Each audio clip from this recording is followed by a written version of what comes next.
कांग्रेस के वरिष्ठ उपाध्यक्ष सूर्यकांत धस्माना ने बीजेपी सरकार के खिलाफ तीखा आरोप लगाया है। उनका कहना है कि मुख्यमंत्री पुष्कर सिंह धामी की कैबिनेट ने यूसीसी यूनिफॉर्म सिविल कोड की नियमावली को मंजूरी देकर चुनाव आचार संहिता का खुला उल्लंघन किया है। सूर्यकांत धस्माना का कहना है कि बीजेपी के पास नगर निकाय चुनावों में जनता के सवालों का कोई जवाब नहीं है और अब वे विभाजनकारी मुद्दों के सहारे अपनी राजनीति चला रहे हैं।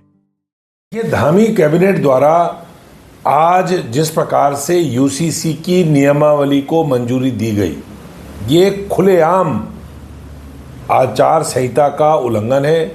प्रदेश के अंदर निकाय के चुनाव चल रहे हैं, प्रदेश में चुनाव आचार संहिता लगी हुई है और इसके बीच में कोई नीतिगत फैसला लेना वो खुलेआम उल्लंघन है आचार संहिता का। उन्होंने आरोप लगाया कि मुख्यमंत्री और अन्य बीजेपी नेता जनसभाओं में यूसीसी, लैंड जिहाद, लव जिहाद जैसे मुद्दों का राग अलाप रहे हैं, जो चुनावों के बीच में पूरी तरह से असंवैधानिक है। कांग्रेस के आरोपों के बाद अब यह देखना दिलचस्प होगा कि क्या राज्य निर्वाचन आयोग इस पर कोई कार्रवाई करता है या बीजेपी अपनी योजनाओं को आगे बढ़ाएगी। कांग्रेस का आरोप है कि बीजेपी के इस कदम से प्रदेश में चुनावी माहौल और ज्यादा गर्म हो सकता है। प्रदेश कांग्रेस कमेटी इसकी बाकायदा औपचारिक शिकायत राज्य के निर्वाचन आयोग से करेगी। राज्य के निर्वाचन आयोग को इसका संज्ञान लेना चाहिए और भारतीय जनता पार्टी के खिलाफ कार्रवाई करनी चाहिए।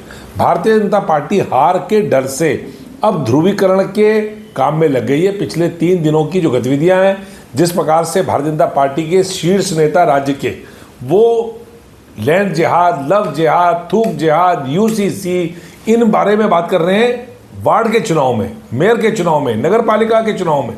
मतलब आपको ये बताना चाहिए था कि ट्रिपल इंजन की सरकार ने राज्य में सफाई की व्यवस्था के लिए क्या किया है, राज्य में स्वच्छ जल देने के लिए क्या किया है, राज्य में सीवर ट्रीटमेंट के लिए क्या किया है, राज्य के अंदर जो तमाम नागरिक सुविधाएं हैं उनको बेहतर बनाने के लिए आपने क्या किया है। स्मार्ट सिटी देहरादून में कैसी स्मार्ट देहरादून बना, उसके बारे में आपको जवाब देना चाहिए। जो भ्रष्टाचार हुआ उसके बारे में जवाब देना चाहिए आपके पास, क्योंकि जनता के सवालों के जवाब नहीं है, इसलिए आप ध्रुवीकरण के काम में लग गए हैं। जनता सब समझ रही है, जनता को मालूम है कि ये नागरिक सुविधाओं का चुनाव है।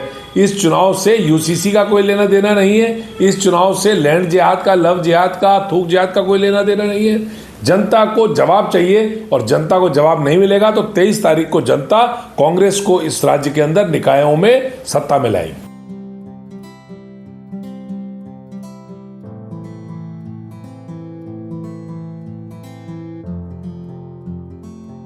जहाँ तक पांडव नृत्य की बात